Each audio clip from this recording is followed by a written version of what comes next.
What is going on, everyone? Welcome back to the Sports Bible Podcast. I am joined here by a very special guest. You guys probably know him just by his mustache alone, but this is Doug Edert from a former St. Peter's guard, now for Bryant University. But I'll let him introduce himself. How are you doing, Doug? I'm good. How are you? Thank you for having me, and let's get it. Yeah, thanks for coming on. I appreciate it. Yeah, thank you for having me. Yeah, so little background. Me and Dougie, or Doug, if you guys know, go way back. Uh, we have family connections, and then just got really surreal for I would say more you than me. And I thought it was just cool just to have him on, talk, just just pick his brain on how like everything went and how everything is now and like how it all like played out. So just the first question I have for you is, are you keeping the mustache? Yes, I'm Do keeping the you mustache.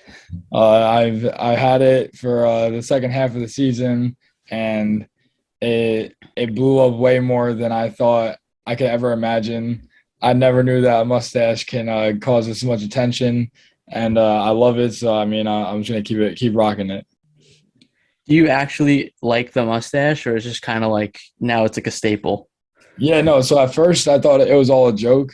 Like it was Yeah. the first couple of days was just completely joking, and but now I feel like it's a part of me. I like it.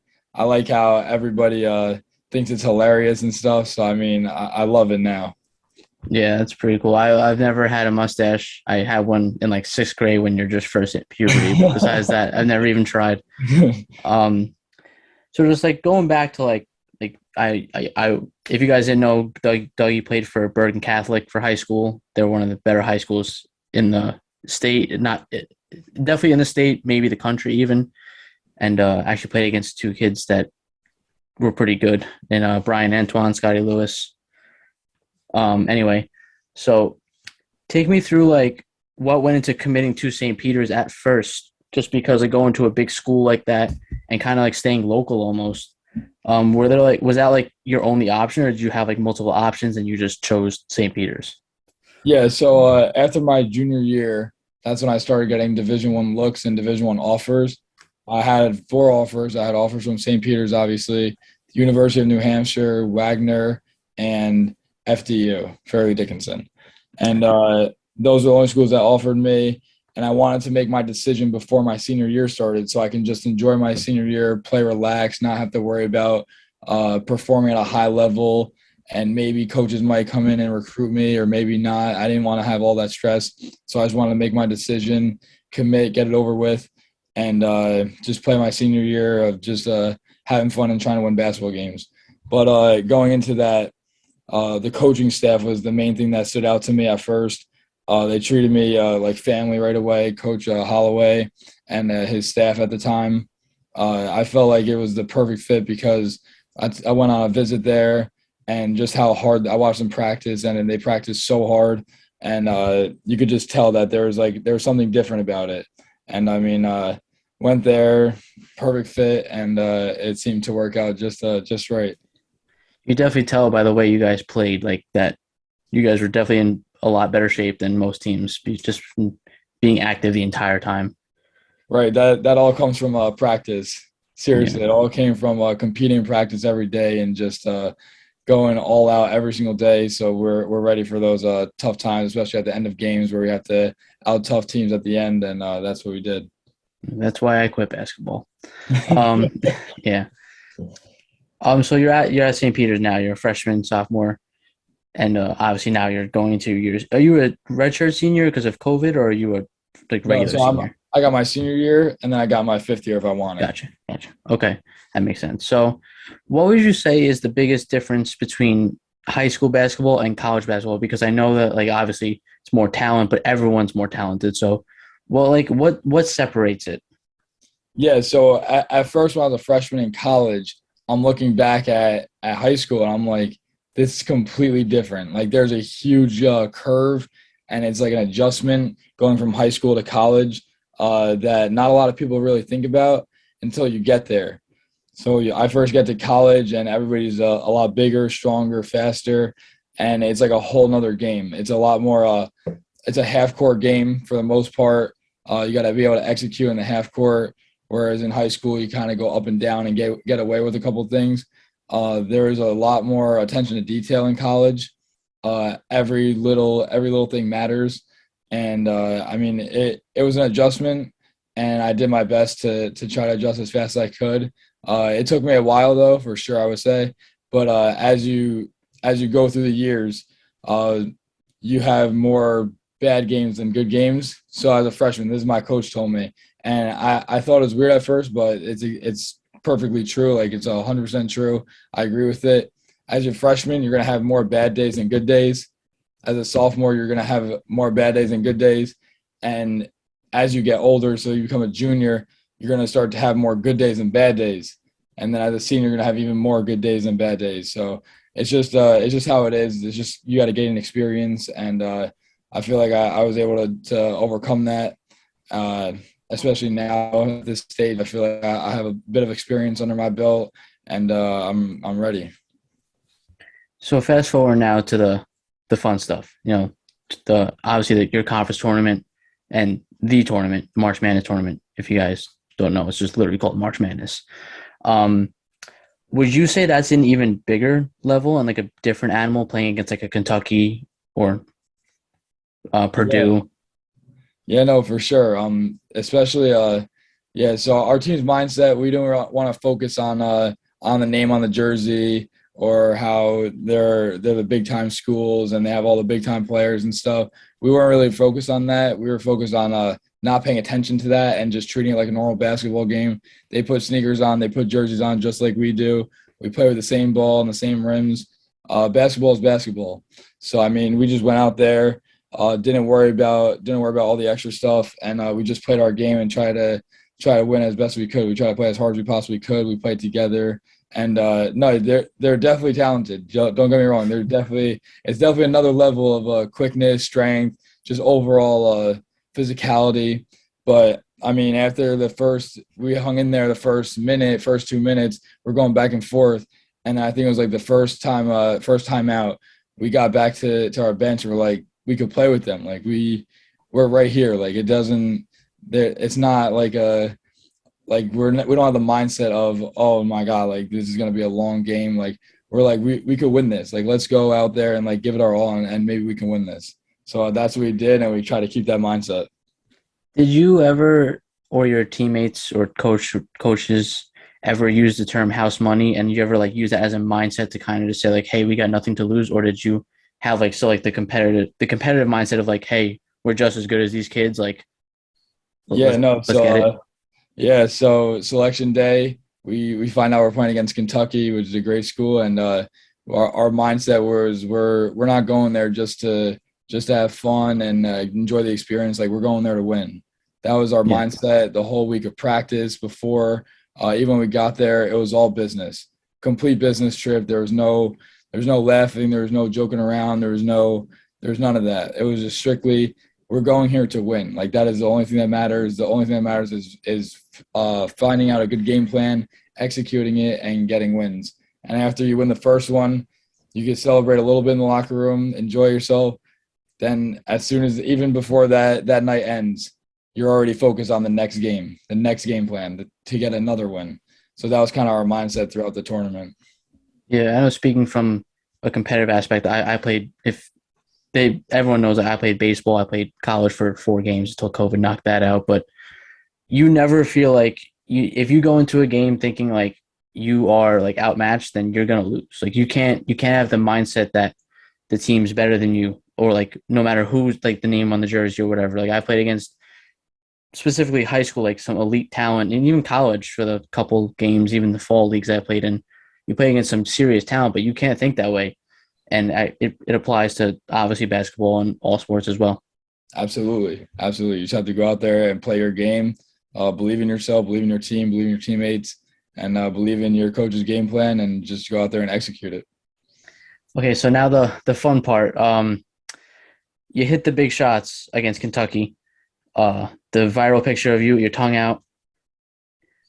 Did you think that it was going to explode like that? No, I really didn't.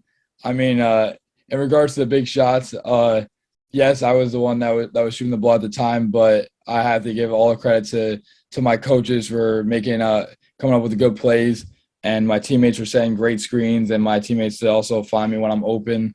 I mean, it was a complete team effort, and I mean, it was a crazy experience. And after, I mean, I got the rebound, did the whole thing, stuck my tongue out. At that point, I didn't really know what I was doing. I was so Yeah. fired up and so locked into the game that I saw the picture after the game and I'm like, what was I doing here? Like, this is Mhm. crazy. But then, no, I mean, it was just a huge win, and I feel like everyone really enjoyed it.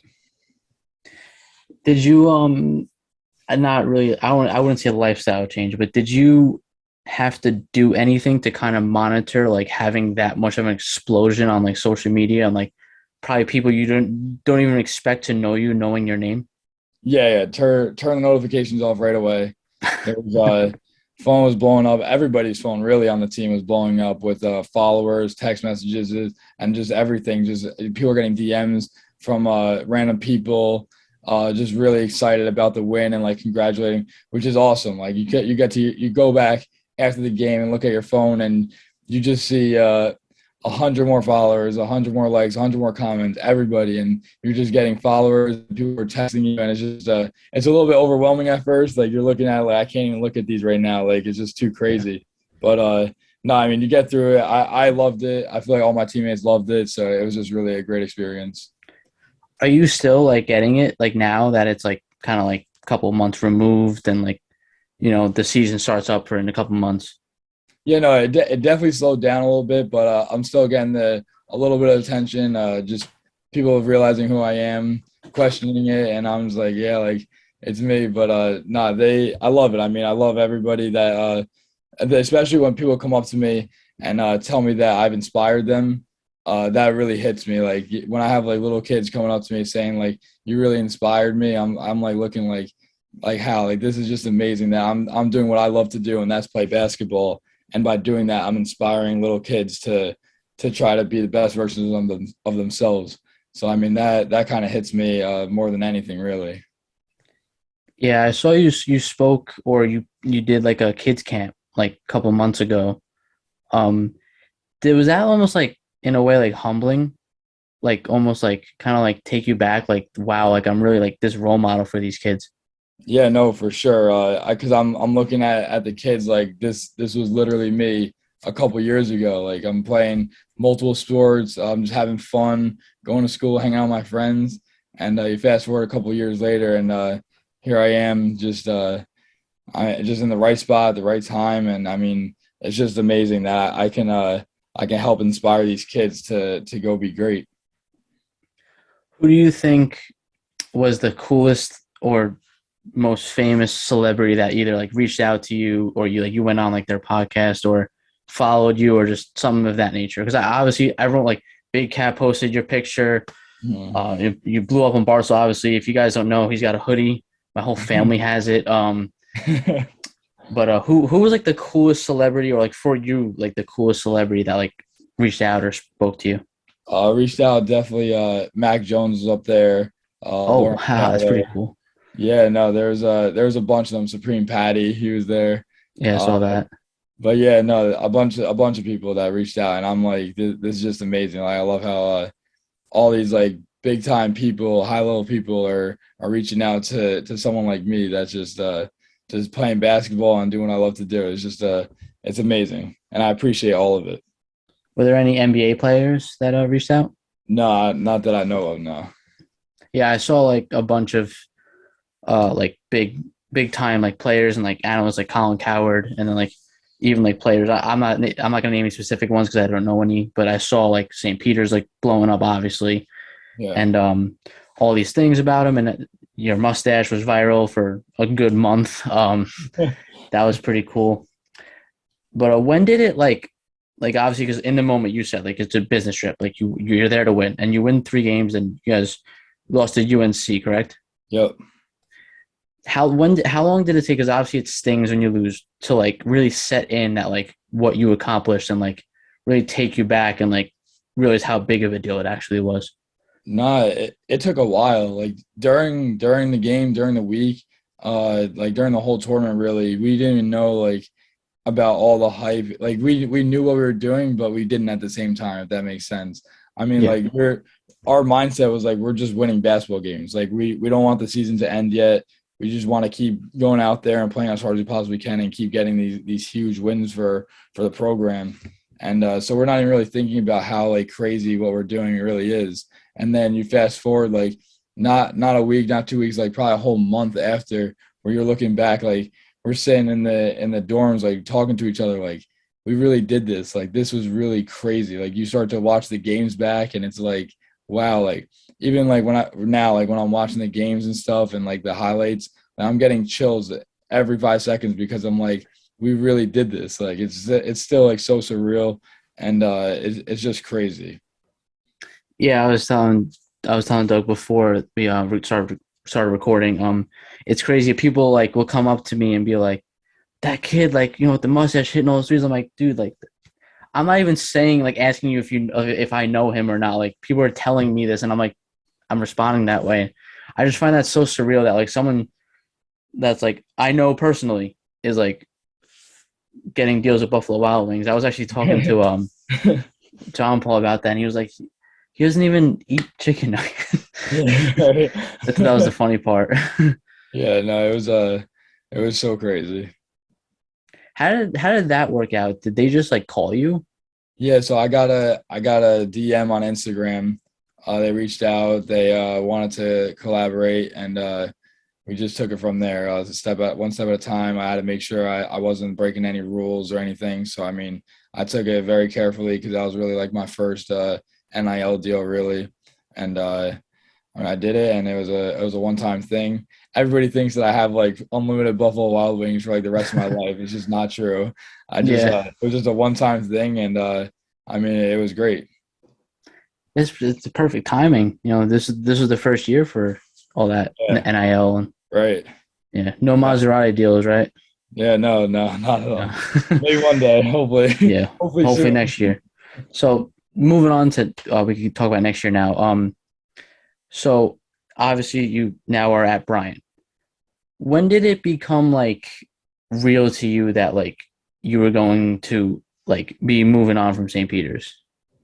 Right when we went into the transfer portal, I know me and two of my teammates, Daryl Banks and Matt Lee, we decided to go into the transfer portal together all at the same time, and then it was from at that point we were like we might come back to St. Peter's, depending on who the coach was and stuff, and the timing of everything.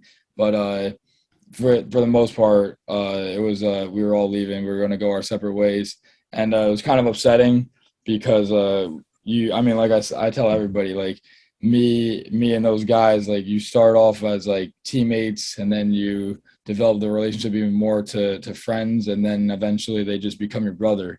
So I mean, those are my brothers, and we've been there since day one. So us going our separate ways, it was kind of upsetting and emotional, but we all moved on. We all moved on to I think what is the right spot for everybody. So I mean, yeah, I mean, as soon as we went to the portal, that was the time of where we all realized like it might be time that like we all split up. I was gonna ask like obviously like people just see it as you transferring to a different school, like you're a professional, but there's a human element to this. Like these are your like teammates and stuff. And so I was gonna ask like how tough was that to make that choice, knowing you're leaving behind like not only teammates but brothers and friends. You know, it was definitely tough. Seriously, it was tough. I mean, but we knew that it had to be done. If we all have our own goals to go achieve, and I support even my coach leaving. I support him 100% on his decision to go coach at Seton Hall. Like that's part of his dream, and we all have us players. We have our personal dreams that we have to achieve, and we're gonna go chase those. And I support all of them. I'm rooting for all of them, as I think that they're rooting for me. So I mean, it all works out good. It's like it's kind of upsetting, but at the same time, it's like good for them, you know. If you even are settled yet at Bryant, how long did it take you to get like accustomed to the school and like knowing your teammates, coaches, and just like the campus in general? Yeah, so I mean, I've been there for the first half of the summer. I think I got there the last day of May, and I've been there since for the summer session. But yeah, no, it's a beautiful campus. I think I'm still adjusting. I still don't know where everything is. I'm still getting lost, but I know where the basketball gym is and the weight room is and my room. So the three things that matter the most right now in the summer. And then no, my teammates are all great. They all welcome me. Everybody's really cool. And I mean, like the coaching staff, they're great guys. I feel like they support me 100%, and they're trying to get me to become the best player that I can possibly be, which is awesome. So so far everything is great, and I love it. Is Peter Kiss still there? No, he's not. Not He you taking a graduated. spot? No, his spot is his spot. My spot is my spot. Yeah. Well, it was great having you, Doug. I really appreciate you coming on. For you guys, former St. Peter's guard, current Bryant guard, mustache man, whatever you want to call him. Just I appreciate you coming on. Do you want to throw in like your Instagram and all your social medias? Yeah, no. My Instagram is Doug Edert 25. Uh, Follow me, do whatever you want. Message me. Hopefully I get back to you guys. But thank you so much for having me. This is awesome. Thank you for coming on. I really appreciate it. And like always, follow us on all social medias at Sports Bible Pod. I'll follow Rob. Rob's not here today, but at Rob Green NBA. Follow me, Richie Jordis one. But that's all I got. Thank you again for Doug, and have a good night. All right, thank you.